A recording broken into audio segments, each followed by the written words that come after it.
আজকে আমরা দেখব প্রিমিয়ার প্রো দিয়ে একটি ভিডিওতে কিভাবে স্প্লিট স্ক্রিন তৈরি করা যায়। আমরা প্রথমেই এখানে প্রিমিয়ার প্রো ওপেন করে নিয়েছি এবং ভিডিওর 3টি লেয়ার এখানে টাইমলাইনে রেখে দিয়েছি। টাইমলাইনের ভিডিওগুলো আমরা একটু দেখব। প্রথমটি হচ্ছে উপরের লেয়ারের ভিডিও এবং সেকেন্ড হচ্ছে দ্বিতীয় লেয়ারের ভিডিও এবং থার্ড হচ্ছে তৃতীয় লেয়ারের ভিডিও। আমরা লেয়ার 3টি পরপর একটির উপর আরেকটি সাজিয়ে রেখেছি। আমরা এখন চলে যাব ইফেক্টস, সার্চ দিব রেডিয়াল ওয়েভ। আমরা ফার্স্ট লেয়ারের উপর দুইবার বসিয়ে দেব।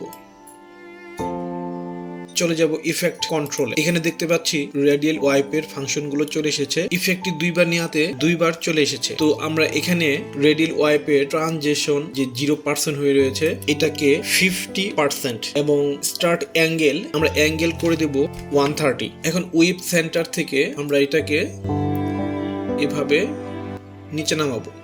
ডানে দিলে ডানে যাবে, বামে দিলে বামে আসবে। এভাবে আমরা উইপ সেন্টার ঠিক করে নেব। তারপর আমরা চলে যাব সেকেন্ড রেডিয়াল উইপে। এখান থেকে আমরা ট্রানজিশন দিয়ে দিব আবারও 50%, স্টার্ট অ্যাঙ্গেল দিব -50 ডিগ্রি। সেম একইভাবে উইপ সেন্টার আমরা ঠিক করে নেব। এখন আমরা সেকেন্ড লেয়ার স্কেল থেকে একটু ছোট করে নেব। বাম সাইডের যে কোণাটা এখানে আমরা এটাকে সেট করব। আমরা থার্ড লেয়ার পজিশনটা ঠিক করে নেব। এভাবে আমরা 3টি লেয়ার পজিশন করে নেব। ফার্স্ট লেয়ার সিলেক্ট থাকা অবস্থায় চলে যাব পেন টুলে। আমরা স্ক্রিনটিকে ছোট করে নেব, 25% দেব। এখানে আমরা ক্লিক দিব, এখানে আমরা স্ট্রোক দিব। এখানে শেপে এসে আমরা ফিলটা তুলে দেব, দিয়ে স্ট্রোকটা ওপেন করে দেব। স্ট্রোক আমরা বাড়িয়ে দেব যতটুকু প্রয়োজন। আমি এখানে 10.0 রাখলাম। উপরের এই স্ট্রোকের লেয়ারটি আমরা সম্পূর্ণ ভিডিও জুড়ে দিয়ে দিব।